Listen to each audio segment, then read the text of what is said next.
Boa noite, é sempre uma alegria estar reunidos aqui na Fraternidade Francisco de Assis e juntos podemos partilhar dos ensinamentos do Mestre Jesus.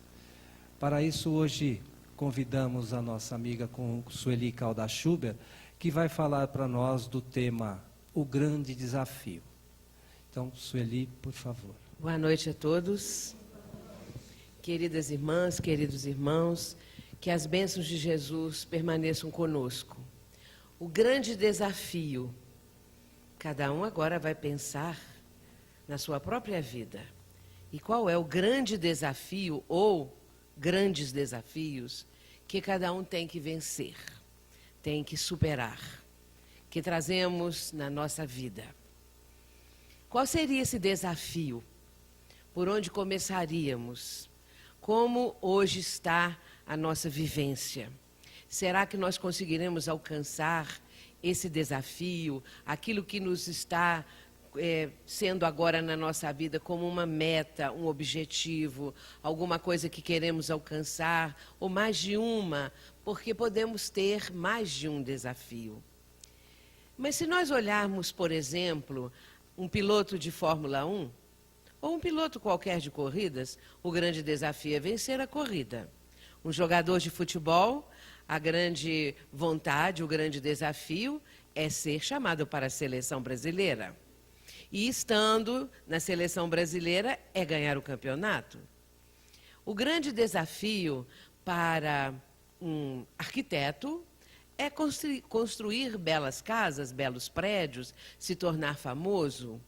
O grande desafio para um estudante, se ele quer vencer profissionalmente, crescer, é passar no vestibular, conseguir realizar o seu curso, talvez fazer um mestrado, um doutorado, vários desafios. E assim por diante. Para alguns, o grande desafio é casar, e para outros é separar.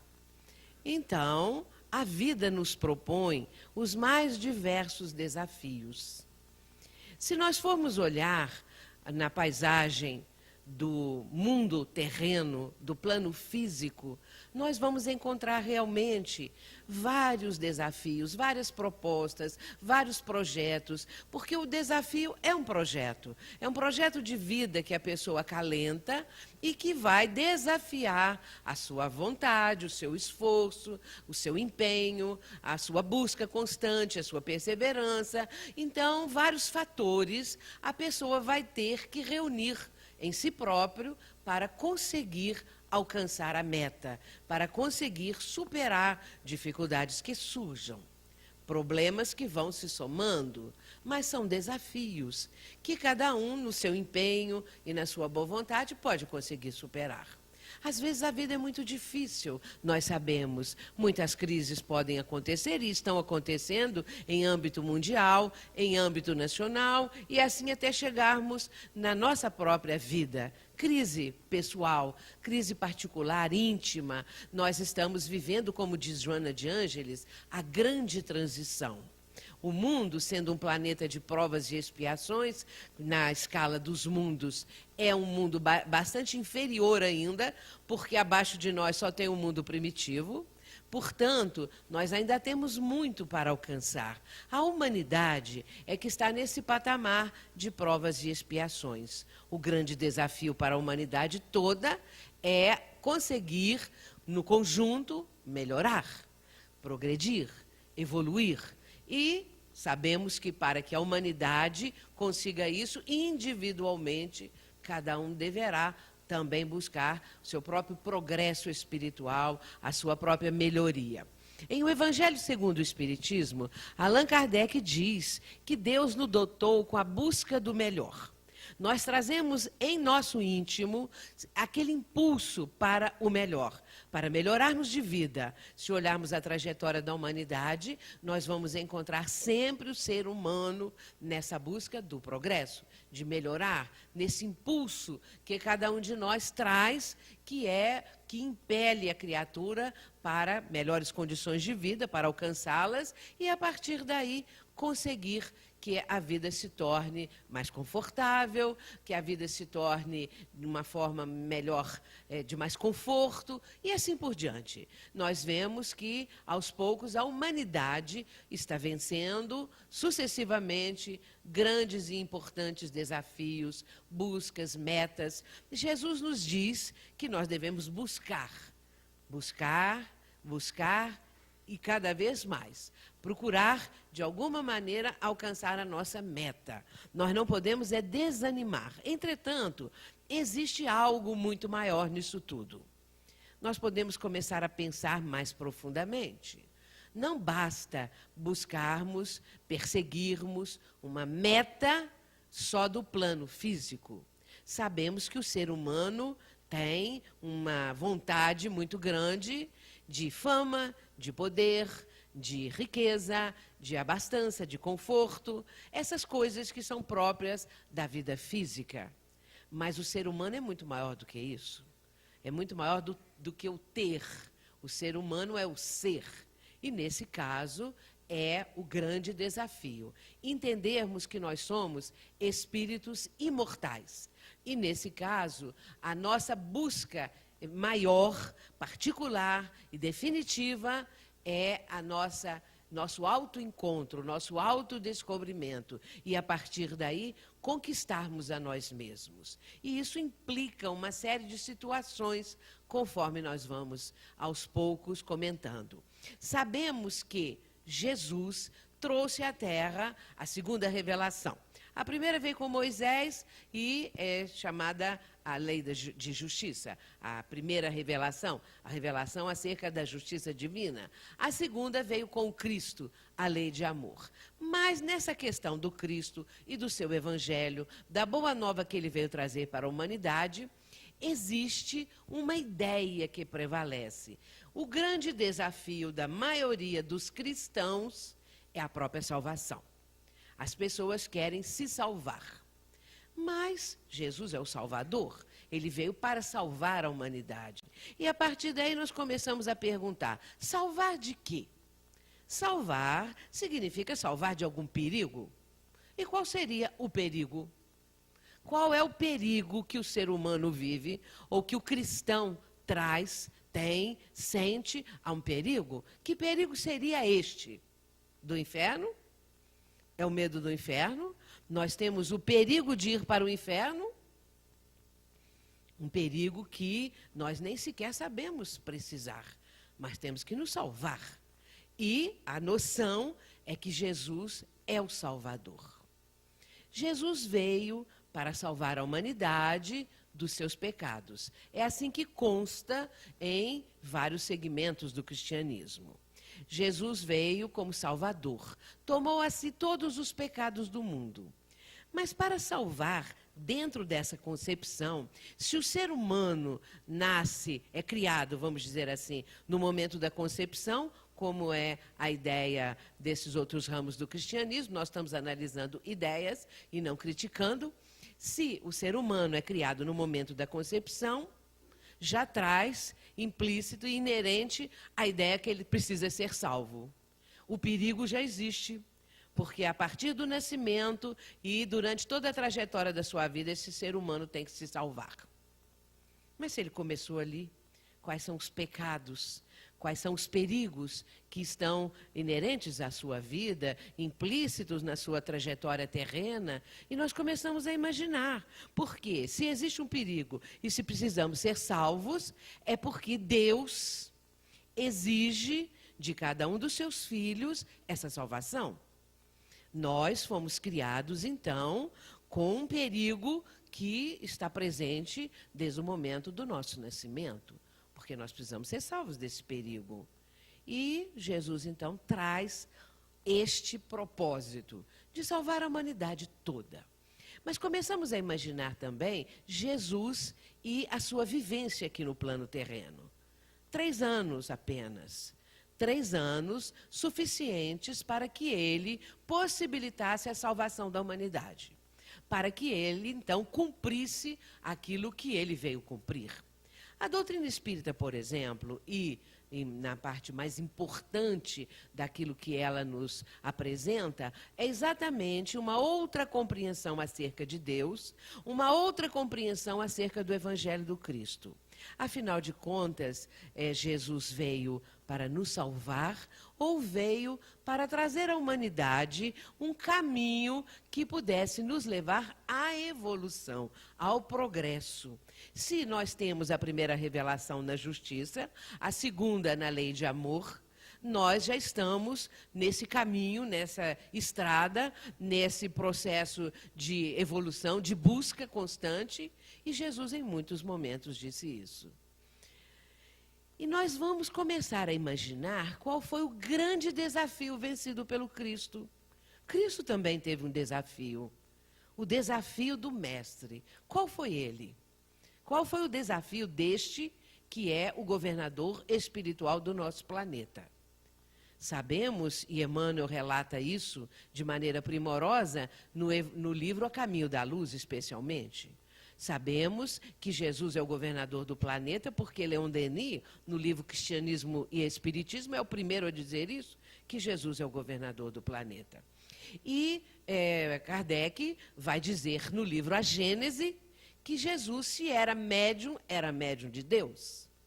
Nós começamos a ter uma noção, ainda que pequena, acerca da importância, da elevação, da sublime figura de Jesus, do que ele representa realmente para a humanidade. Mas continua a pergunta, qual o grande desafio do Cristo? Joana de Ângeles, ela nos diz que Jesus veio do empírio, ou seja, dos altíssimos planos espirituais, porque faz parte daquela comunidade de espíritos puros e que estão aí na direção das galáxias, na direção dos mundos que povoam o universo. Portanto, o nível espiritual de Jesus, nós nem sequer conseguimos conceber, nós nem sequer conseguimos imaginar. O grande desafio de Jesus foi, o primeiro deles, foi descer desse altíssimo plano espiritual, condensar o seu perispírito para viver aqui no plano terreno, para viver conosco e conviver com a ignorância humana. Mas Jesus veio e cumpriu aquilo que deveria cumprir.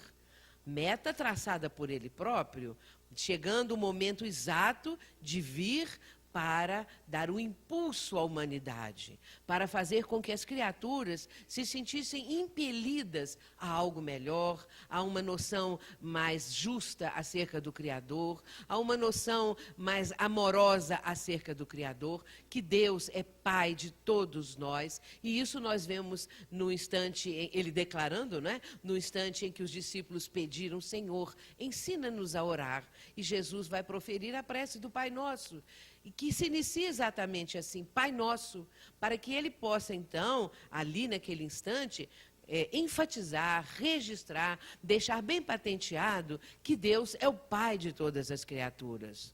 Em outros momentos, Jesus vai dizer meu Pai, mas naquele instante era importante que ele dissesse Pai Nosso. Jesus vence esse desafio de vir ao plano terreno e aqui conviver conosco. E deixar para a humanidade a maior lição, o maior legado que a humanidade possui. Nós temos o Evangelho e sabemos que Jesus, no instante em que ele tinha o máximo aqui no plano terreno, foi o instante em que ele abandonou esse máximo, porque aí ele tinha condição de deixar tudo para se sacrificar, para se entregar naquele instante em que ele dá o testemunho quando foi cercado pelos soldados de César, no momento em que Judas o estava levando para, segundo Judas, não é a ideia de Judas, para que demonstrasse ali o seu poder. Mas Jesus se sacrifica e abandona tudo. No momento em que ele tinha mais, porque era o espírito mais evoluído, naquele máximo que ele representa, ele abandona tudo que ele poderia realizar, porque quem tem o máximo tem condições de tudo abandonar no momento necessário. Quem não tem, não pode dar nada. Mas Jesus, como tinha na sua condição espiritual, o máximo de conteúdo, de aquisições espirituais, de elevação espiritual, podia perfeitamente abandonar no segundo desafio aquilo tudo que poderia, querendo ele, pertencendo ali na sua condição espiritual elevada, às coisas do mundo. Jesus abandona e vai se entregar da forma que nós sabemos. Portanto, existem desafios que são necessários na vida de cada um. Às vezes temos que abandonar alguma coisa para ganhar algo muito maior. E nesse caso, o nosso grande desafio, como espíritos imortais que somos, é a busca da nossa espiritualização. Se o ser humano quer, acima de tudo, a riqueza, a fama, a beleza, o progresso, o poder, essas coisas todas, ele é muito mais do que isso. Porque essas coisas pertencem ao plano da horizontalidade da vida. E a criatura humana ainda não se conscientizou da necessidade de buscar a verticalidade, que é o plano do ser, enquanto na horizontalidade nós estamos no ter. E é nessa concepção e nessa ideia que nós temos que vencer esse grande desafio da nossa espiritualização. Nós temos vários exemplos no Evangelho, cada um mais belo do que o outro. Nós vamos lembrar que está em Marcos 10, versículo 17, o instante em que o moço rico vai conversar com Jesus. E Amélia Rodrigues narra isso de maneira primorosa no livro Primícias do Reino. O moço rico era uma pessoa de bem. Tinha posses, tinha um belo palácio, tinha condições, mas ele sentia algo dentro dele, uma necessidade, que ele não sabia bem expressar. E ele ouve falar de Jesus e vai buscar o mestre. Então ele vai dizer, quando diante de Jesus, bom mestre, o que devo fazer para herdar a vida eterna? E Jesus vai dizer, por que me chamais bom? Bom é o Pai que está no céu. Mas o moço rico era uma pessoa cumpridora da lei, porque Jesus começa a dizer para ele que ele deveria cumprir a lei e começa a enumerar os mandamentos da lei. Mas o que o moço rico vai responder? Senhor, isso eu já faço, isso eu já cumpro. E Marcos tem uma expressão linda, um versículo pequenininho, que é o único dos evangelistas que registra essa passagem, dizendo dessa maneira, que Jesus olha para o moço, Jesus o olhou e o amou. Assim registra Marcos. E nós ficamos a imaginar o que seria isto. Jesus olhar para uma pessoa e endereçar aquela onda de amor. Porque Jesus já estava antevendo o que aconteceria com aquele rapaz. Mas Jesus vai dizer para ele, se ele quisesse então herdar a vida eterna, que ele deveria ir e dar todos os seus bens aos pobres e aí segui-lo. Mas Amélia Rodrigues, ela explica que o moço rico tinha um outro desafio na vida, que era um desafio do plano horizontal. Ele era um corredor de bigas. E na semana seguinte aconteceriam os Jogos de Cesareia. E ele era o favorito, porque tinha cavalos árabes maravilhosos, e ele era apontado como o provável vencedor. Ele não conseguiu abandonar essa situação, porque ele era cercado de pessoas que o incensavam, que o aplaudiam, e talvez ele tivesse mais facilidade de abandonar a riqueza, não a fama. Uma semana depois, ele vai para os Jogos de Cesareia. E, quando é dada a largada, ele está adiante, porque os cavalos dele eram os melhores. Mas no instante seguinte, uma das rodas se solta e ele é projetado ao chão. As outras bigas que vêm com os cavalos passam por cima dele. Quando ele está se despedindo da vida física, ele se lembra de Jesus. Jesus está dizendo, vá, dê tudo aos pobres, vem e segue-me. Ali, o grande desafio da vida dele, ele não venceu naquele momento. Sabemos que posteriormente, em outras vidas, claro que o moço conseguiu vencer os desafios que as existências seguintes lhe proporcionariam. Esse foi o desafio do moço rico. Mas e o desafio, por exemplo, de Maria de Magdala? Qual foi o grande desafio da vida daquela mulher? Muitos desafios. Porque desde o instante em que, conhecendo Jesus, ela passa a segui-lo, ela, uma cortesã, uma prostituta, claro que o grande desafio, sendo muito conhecida, sendo muito invejada, mulher de grande beleza, de grande riqueza, venceu os desafios todos que se apresentavam diante dela. O desafio do preconceito, por exemplo. Quantos preconceitos, quantas perseguições, quantas situações extremamente humilhantes, difíceis, a criatura deve ter vencido.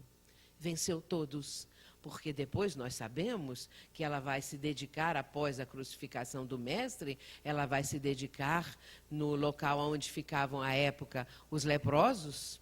Ela ali vai passar a residir para ajudá-los, para conviver com eles, e depois, contraindo a lepra, ela vence o maior de todos os desafios, que era dar o testemunho e conseguir, a partir das pústulas, das feridas, daquela situação tão dolorosa, ela conseguir trazer para fora aquilo que havia dentro do seu mundo íntimo.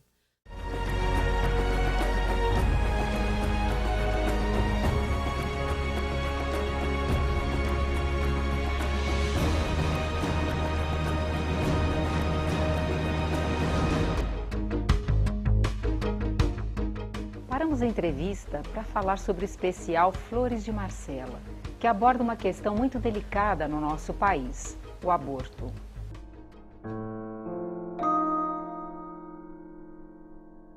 A gente, quando está grávida, a gente fica frágil. E saber que a criança não vai sobreviver, vai nascer, vai morrer, ou vai ter problemas pro resto da vida, eu não aceitei opinião, né?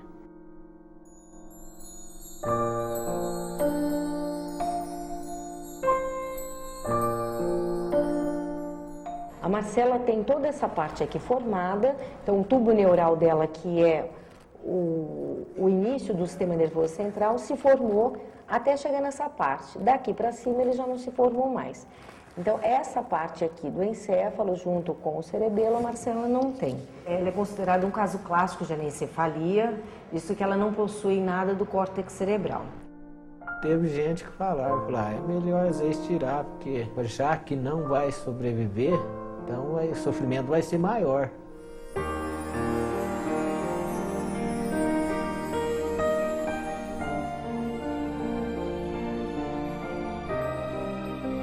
Não sei nem como explicar o amor que eu sinto por ela. É igual eu sinto pelas minhas outras duas filhas também, né? Mas a Marcela é especial. E peço a todos os pais que, se passar pela cabeça deles de eliminar um filho, não faça isso não. Porque o filho, quando Deus definiu para que ele seja vindo ao mundo, que deixa ele vir. Não elimina ele do mundo não, porque é muito difícil. Depois eu acho que o sofrimento vai ser muito maior. Eu acredito que é Deus que sabe. Eu coloco sempre nas mãos dele. Mas o dia que ele vier buscar ela também, bicho, eu vou sofrer muito. Mas sofrer assim, sofrer ao mesmo tempo feliz, porque eu fiz a vontade de Deus, né? Eu deixei ela nascer.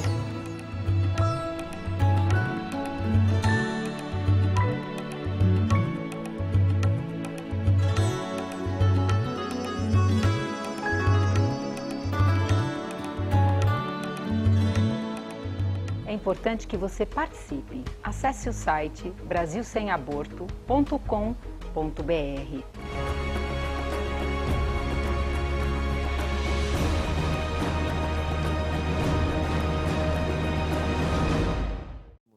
Todas aquelas situações ainda sombrias que estavam na sua vida interior vieram através das chagas para que ali ela pudesse, então, recomeçar e vencer este grande desafio.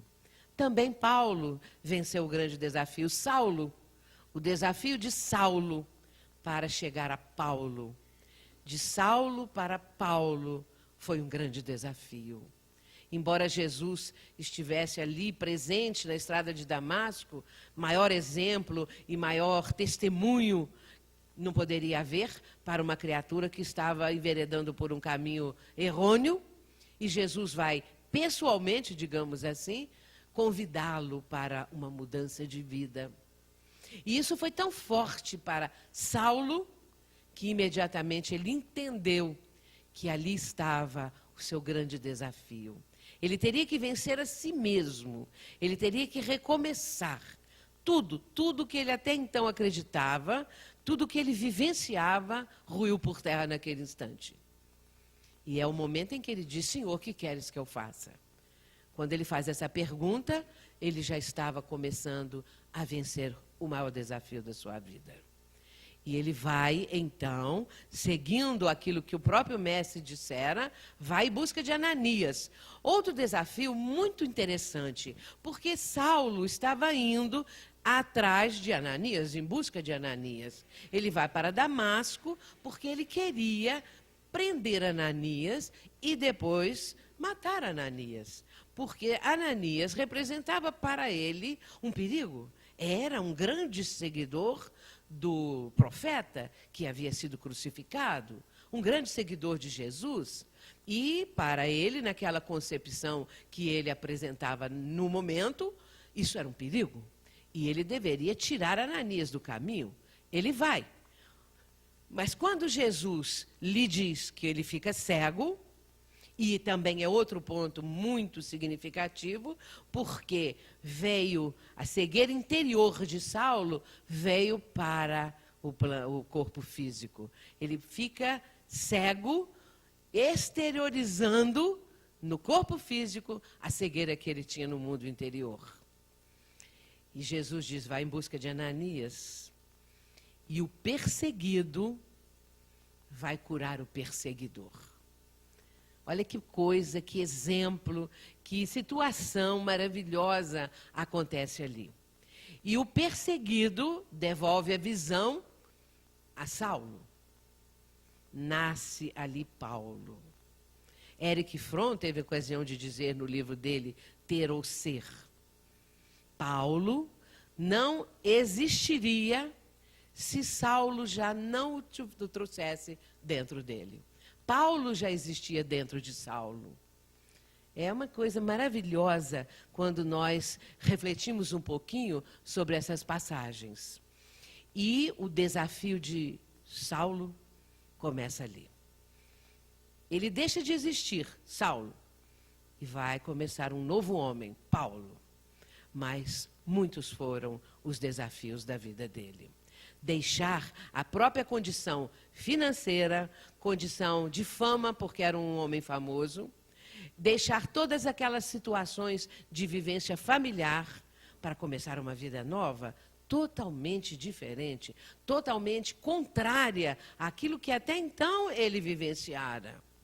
E ele vai, aos poucos, conseguindo conquistar a si mesmo, até chegar àquele ponto em que, certo dia, já com idade avançada, já tendo passado por todos os sacrifícios e testemunhos possíveis, ele vai dizer: já não sou eu quem vive, mas o Cristo que vive em mim.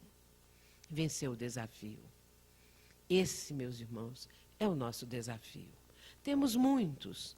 Passar no vestibular, se doutorar, conseguir, numa entrevista, um emprego, um trabalho, alguma coisa, conseguir ser aquilo que nós projetamos para a vida terrena, para a nossa sobrevivência, para a melhoria da nossa condição de vida. Isso tudo é cabível e deve ser realmente buscado por cada um de nós. Mas, acima de tudo, o desafio essencial, fundamental, é a nossa busca interior. É o nosso autodescobrimento. É voltarmos-nos para dentro de nós mesmos e enxergarmos o Espírito que somos, habitando provisoriamente um corpo que é impermanente, que é um corpo transitório, uma veste, porque em outras vidas já tivemos outras vestimentas, e que agora, esta que estamos utilizando, necessita ser levada com uma nova compreensão. Porque estamos agora com o entendimento acerca da terceira revelação. Temos a justiça com Moisés, o amor com Jesus, e agora temos a verdade com a doutrina espírita. A terceira revelação que se abre, trazendo uma perspectiva de infinito para nós. Allan Kardec vai mencionar a ciência do infinito. Nós estamos sabendo agora que existe uma ciência do infinito. E isso é uma perspectiva fantástica, porque a vida, então, até o momento presente, era bitolada. Pessoas que acreditam numa única existência têm uma vida muito limitada, muito estreita. Não há perspectiva. Mas quando nós começamos a entender a pluralidade das existências, as sucessivas experiências reencarnatórias, porque somos espíritos multimilenares e já tivemos vivências as mais diversas, em mais diferentes raças, em mais diferentes países, em mais diferentes e diversas situações. Nós já fomos desde a pobreza extrema até a nobreza, já passamos por tudo isso, desde vivência num catre de miséria até os salões da riqueza, da nobreza e tudo mais. Mas agora estamos aqui. Hoje nós temos essa atual personalidade, nós somos a individualidade, o espírito. Temos uma personalidade desse momento atual. E o grande desafio é atendermos a nossa espiritualização. Porque já passamos por todas as experiências possíveis de imaginar. E como dizem os benfeitores da humanidade, este é um momento decisivo. Nós não mais podemos postergar, adiar o nosso autoencontro, a nossa melhoria. Essa descoberta tão importante, porque muitas vezes nós queremos descobrir tudo que está em torno e esquecemos de descobrir o que nós somos. O que sou eu, cada um deve dizer. Qual é o desafio da minha vida? Desafios da vivência horizontal e desafio maior como espírito imortal. Isso muda tudo, muda tudo. Se nós começarmos a entender a nossa condição, nós vamos ter uma outra visão do mundo, da vida, de nós mesmos e das pessoas com as quais convivemos. É uma mudança completa, absurda, absoluta, fantástica, porque nós vamos entender o próximo, nós vamos entender o ninho doméstico, a família, pessoas com as quais convivemos e que às vezes são difíceis. E que às vezes nós não estávamos entendendo nada, porque aquelas pessoas, pais e mães criam os filhos com tanto amor e os filhos se rebelam, e os filhos se tornam, às vezes, até acelerados, fascínoras, criminosos, ou então indiferentes com os pais, ou então até mesmo aqueles que massacram os pais. Situações que as pessoas não compreendem. Ou filhos amorosos com pais desnaturados, e assim por diante. Esses paradoxos, essas diferenças, esses desníveis, isso tudo nos choca muitas vezes. E as pessoas não têm resposta. É castigo divino? É Deus que nos está castigando? E Jesus tem que vir para nos salvar de todas as dificuldades, desses perigos da vida? Perigo é uma bala perdida.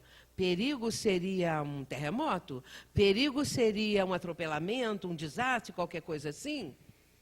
Mas perigo também está dentro de nós.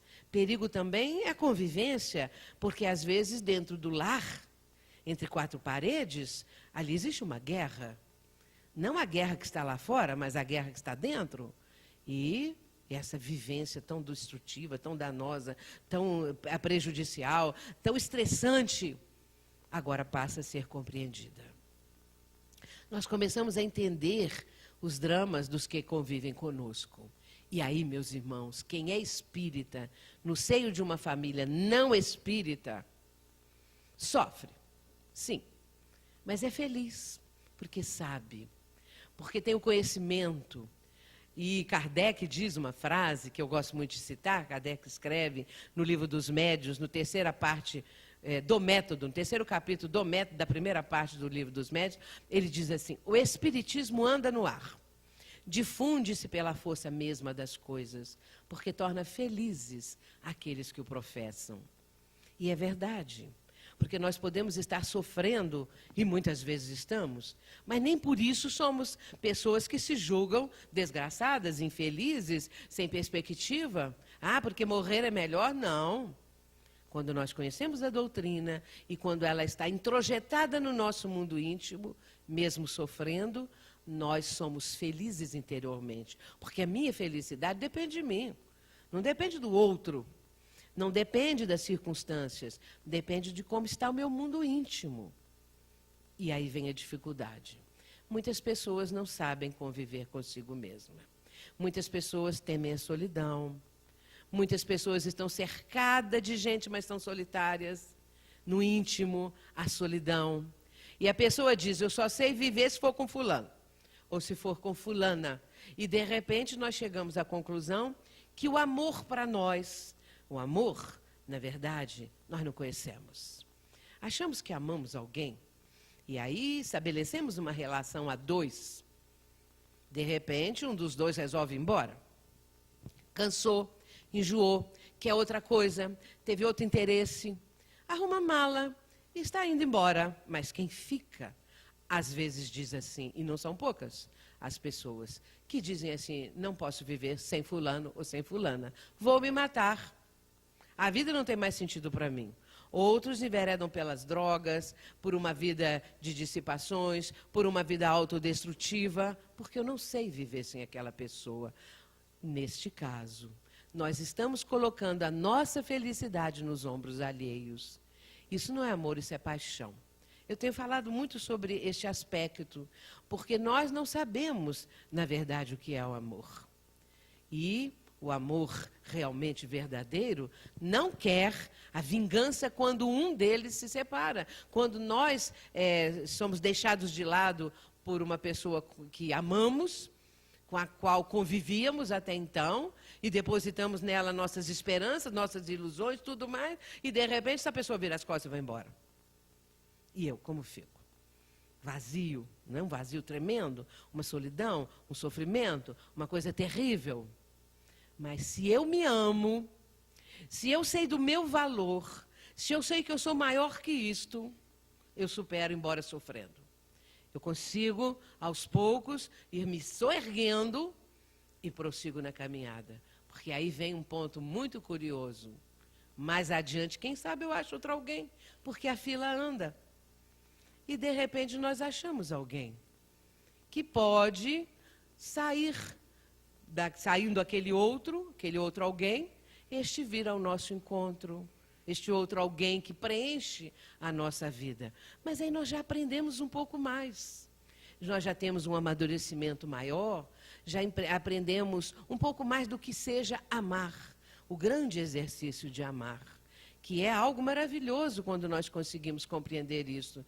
Aquele outro que foi embora, a criatura que fica, que é desprezada, procura se vingar e diz assim, se não for feliz comigo, também não vai ser com mais ninguém. E vai infernizar a vida da pessoa. Então, não amava. Eu vou me vingar de todas as maneiras. Não amava, era paixão, era posse, era algo assim, de momentos, de necessidade física, essas coisas assim. Porque se amasse realmente, diria assim, deixa, eu não consegui fazê-la feliz ou fazê-lo feliz, que seja feliz com outro. E a pessoa vai procurar também a sua felicidade de uma outra maneira, porque nós estamos começando a entender a ciência do infinito. E a ciência do infinito, ela nos mostra isso, as maneiras de amar, muitas maneiras de amar. O amor tem várias gradações, e aos poucos nós vamos percebendo isso. Nós amamos nossos pais, pai e mãe, às vezes um mais que o outro. Nós amamos nossos filhos, e às vezes com mais afinidade por um deles. Nós amamos a pessoa que escolhemos para conviver com ela intimamente. E é uma outra gradação de amor. Cada uma dessas é uma gradação de amor. Nós amamos a Francisco de Assis. É um tipo de gradação de amor, de devoção. E assim por diante. E isso nos enriquece. E a doutrina nos ensina isso. Ó. E Jesus deixou para nós amar a Deus sobre todas as coisas e ao próximo como a si mesmo. Do fim para o princípio, amar a si mesmo, amando ao próximo, amaremos a Deus. Essa é a base, é a regra áurea que nós precisamos compreender. Desafios para a nossa vida. Desafios que cada um de nós já está sentindo. E que cada um de nós pode entender e saber que consegue vencer desde que queira, desde que acione as suas potencialidades. Porque nós temos riquíssimas potencialidades, que eu coloquei num livro meu com o título de Os Poderes da Mente. O que são os poderes da mente? São nossas potencialidades. E o que são nossas potencialidades? São os atributos. Há atributos com que Deus nos dotou, cada um dos seus filhos.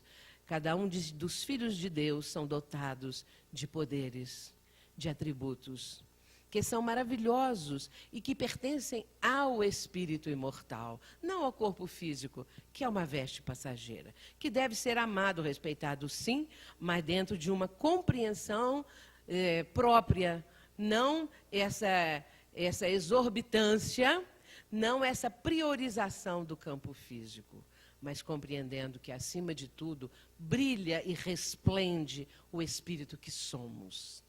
E o desafio é a nossa espiritualização. Nós estamos no 3º milênio, que nem bem começou. Mas quanto vai durar isso? Quando é que a Terra vai passar para o patamar da regeneração? Daqui a quantos anos? 100 anos? 1 século, 2 séculos? Não sabemos. Vai demorar. Porque da forma que anda a humanidade, não é para agora. Porque há necessidade de uma mudança estrutural de mentalidade em cada um de nós e no conjunto da humanidade. E aí vem muitas vezes o sofrimento, o aguilhão da dor, que nós precisamos vencer. Para o doente, o grande desafio é a saúde, é restabelecer. Para aquele que está na solidão, o grande desafio é preencher a vida. E aí Joana diz, quem é solidário nunca fica solitário. Porque nós nos enriquecemos no convívio solidário. E quem é solidário tem experiência própria, que é assim realmente. Nós começamos a fazer parte de um trabalho em benefício do próximo e, de repente, nós estamos cercados daquelas pessoas que ali também estão trabalhando e daquelas outras que estão recebendo. Porque assim é que nós vamos conseguindo aquecer a nossa vida e vencer essas etapas difíceis. Vencer tudo isso que, de repente, nós achamos que somos fracos, que não conseguimos. Eu não tenho força. Se falar assim, derrotou. Nós vamos dizer, vou conseguir, estou conseguindo. Com afirmações positivas, com empenho, com perseverança, caminhando sem esmorecer. Essa é a nossa meta, esse é o desafio. Para quando chegarmos do lado de lá, não apresentarmos nossas mãos vazias. Nós temos que apresentar alguns frutos. E quais são esses frutos? O que nós estamos fazendo para produzir frutos, para chegar do lado de lá e apresentar.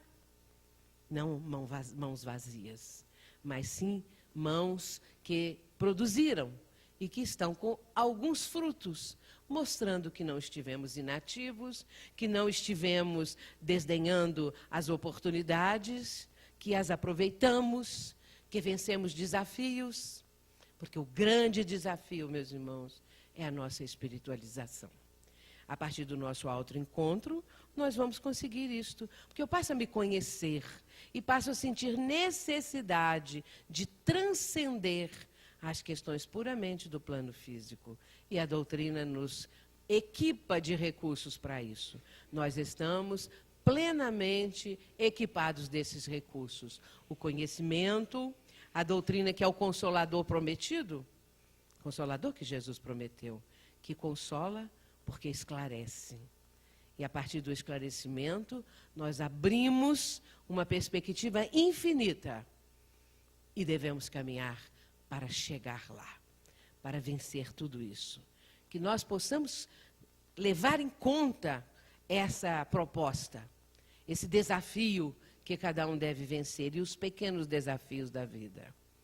Cada um deles pode aos poucos ser conquistados. E se tivermos que mudar o rumo, às vezes há uma mudança de curso, mas surge outra etapa, outra proposta, outro projeto. E aí sim, nós vamos ganhando cada vez mais. Buscai e achareis, disse o Cristo. Batei e abre-se-vos-á. Portanto, nós estamos nessa condição. Como também ele disse, eu sou a porta. Quem entrar por mim, entrará, sairá e achará pastagens. Ele é a porta. Eu sou a porta das ovelhas, ele diz. Eu sou o bom pastor. E o bom pastor dá a vida pelas suas ovelhas. Nenhuma das ovelhas que meu pai me confiou se perderá. E nós estamos neste grande aprisco. O bom pastor nos espera. Ele é a porta das ovelhas. Que nós possamos transpor.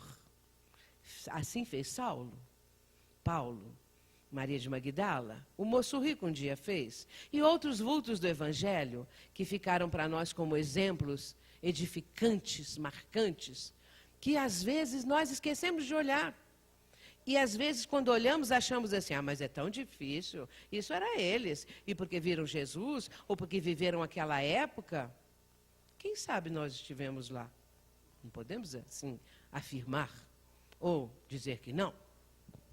Mas o importante é o agora. Jesus continua presente. Aqui está o Consolador. Basta que nós o identifiquemos. Basta que nós sintamos Jesus. E Joana de Ângeles diz assim, quem encontrou Jesus nunca mais foi o mesmo. Mas não é o encontro de olhar, Jesus veio me salvar. Eu aceito Jesus. Sangue de Jesus tem poder. Não. Eu é que tenho que procurá-lo. Eu é que tenho que caminhar para chegar a Ele. Porque ninguém vem ao Pai, ele diz, senão através de mim. E nessa hora nós lembramos os versos de Cabete.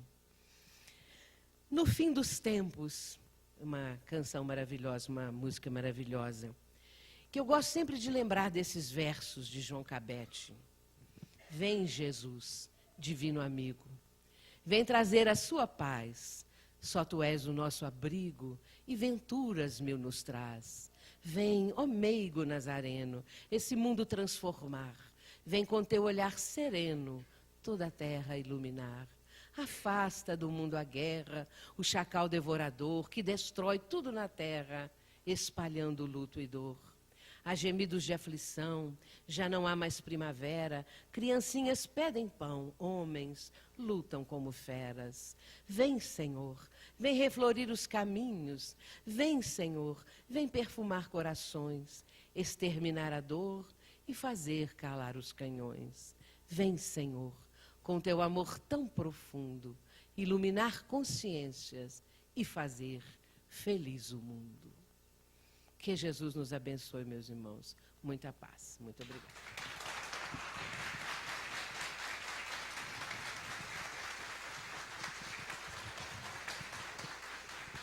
Sueli, a fraternidade agradece a tua presença aqui, as palavras que você trouxe, os esclarecimentos todos. E a você que está conosco, a gente aguarda você no próximo programa. Um abraço a todos e até breve.